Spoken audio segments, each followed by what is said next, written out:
RCB வெற்றி பேரணியின் போது இந்த துயர சம்பவம் நடந்திருக்கிறது. இந்நிலையில் இந்த சம்பவம் தொடர்பாக நம்மோடு பேசுவதற்காக கர்நாடகாவிலிருந்து மாளவிகா பாஜக செய்தி தொடர்பாளர்கள் அவர் நம்மோடு இணைப்பில் இணைந்திருக்கிறார். வணக்கம் மாளவிகா. ஆர்சிபி வெற்றி பேரணிக்காக இத்தனை பேர் திரண்டிருப்பார்கள் என்று அறிந்தும் முறையான பாதுகாப்பு ஏற்பாடுகள் ஏன் செய்யப்படவில்லை?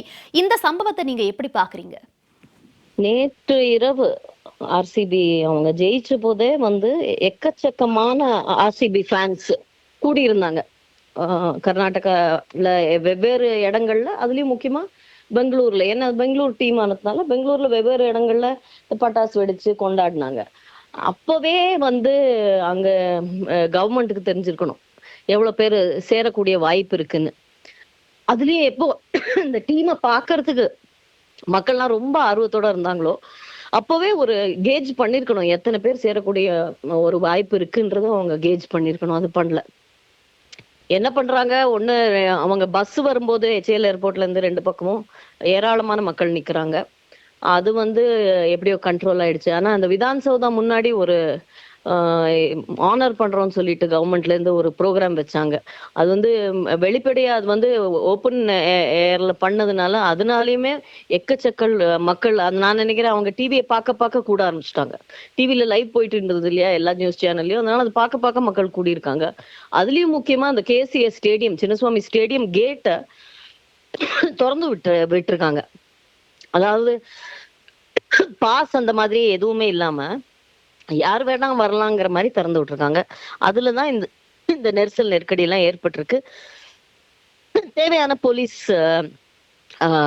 டிப்ளாய்மெண்ட்டும் இருக்கல, பாதுகாப்பும் இருக்கல. அதனால இந்த மாதிரி ஒரு எவ்வளவு கொண்டாடக்கூடிய ஒரு ஒரு நிகழ்வு இன்றைக்கு எல்லாரும் கண்ணீர் விடுற மாதிரி ஆயிடுச்சு. நேரடியா இதுக்கு கவர்மெண்ட் தான் பொறுப்பு. அதனால ஹோம் மினிஸ்டர் ரிசைன் பண்ணணும்ன்றதுதான் எங்களுடைய கருத்து. ஒரு ஜனநாயக நாட்டுல மக்கள் கூடும் இடங்கள்ல அவர்களோட உயிர் பாதுகாப்பை உறுதி செய்யற இந்த தருணத்துல கர்நாடக அரசு தோல்வி அடைந்திருக்கிறதா உங்களுடைய பார்வை? இது முதல் முறையா கர்நாடகால இந்த மாதிரி ஒரு லா அண்ட் ஆர்டர் ஃபெயிலியர் சுச்சுவேஷன் ஒன்றும் ஏற்படல. பல முறைகள் நாங்க அடிக்கடி வெவ்வேறு நிகழ்வுகள் நடக்குது.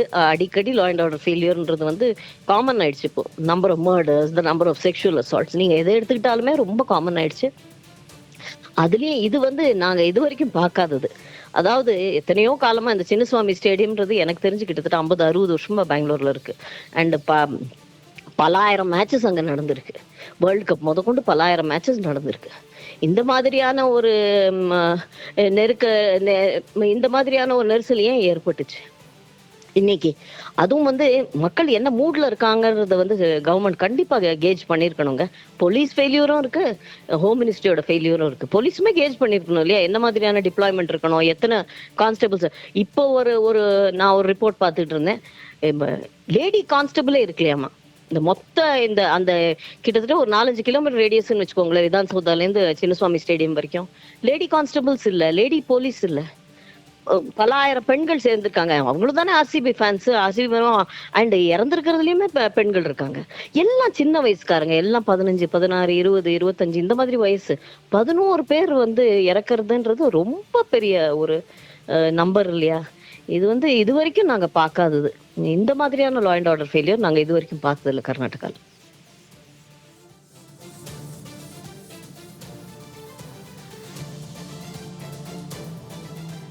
இணைப்பில் இந்த தொடர்பான கருத்துக்களை எங்களோடு பகிர்ந்தமைக்கு நன்றி திரு மாளவிகா.